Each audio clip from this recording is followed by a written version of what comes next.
এই উম্মত তো এক নেকি দিয়া জান্নাতে যাবে। কয় নেকি দিয়া? একটা নেকি দিয়া জান্নাতে যাবে এই উম্মত। অন্য উম্মতের কথা জানি না আমি, এই উম্মত এক নেকি দিয়া জান্নাতে যাবে। নবীর একটা আদর্শের কারণে জান্নাতে যাবে। সিরত মানি আদর্শ, আর এটা আমরা কদমে কদমে মুহতাজ। কেননা এই ছোট জীবনটা যদি গ্রহণযোগ্যতা পর্যন্ত পৌঁছাইতে হয় আল্লাহর কাছে, চাই নারী হই, চাই যুবক হই, চাই বৃদ্ধ হই, যেই মানুষই হই না কেন, যেখানেরই হই না কেন, যেই বাসারই হই না কেন, যেই বর্ণেরই হই না কেন, যেই পেশারই হই না কেন, যেই সোসাইটিরই হই না কেন, এই জীবনটাকে যদি গ্রহণযোগ্যতা পর্যন্ত পৌঁছাইতে হয় কার কাছে? দুনিয়া আলাদের কাছে না, মালিকের কাছে, যিনি এক ফোঁটা পানির থেকে অস্তিত্ব দিছেন, যার কাছে আবার আমাদেরকে ফিরা যেতে হবে। পালানের কোনো সুযোগ নাই। এই জন্যই কোরআন আমাদেরকে বোঝায় আইনাল মাফার। আল্লাহ বলতেছে কোথায় ভাগবে তুমি, বলো কোথায় ভাগবে?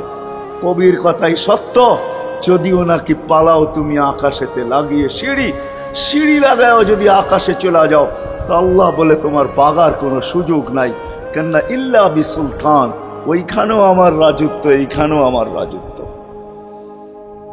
ডাইনো আমার রাজত্ব, বামে আগে পিছে উপরে নিচে সর্বত্র আমার রাজত্ব। আমার রাজত্বের বাহিরে যাওয়ার ক্ষমতা তোমাদের নাই। দ্বিতীয় কথা এটো, আইনা আনা মাআকুম আইনা মা কুনতুম, যেখানে যাবে ওইখানে আমি সঙ্গে থাকব, আমাকে দূর করতে পারবে না। যদি করো তাহলে তুমি থাকবে না, তোমার অস্তিত্বই থাকবে না। কেন আমাদের ভিতরে আল্লাহ নাই বটে, কিন্তু আল্লাহর একটা পাওয়ার আছে যেটাকে রূহ বলে।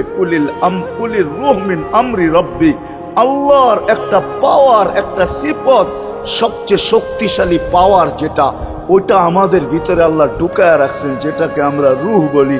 কোরআনের ভাষায় রূহ বলে, বাংলা ভাষায় আত্মা বলে।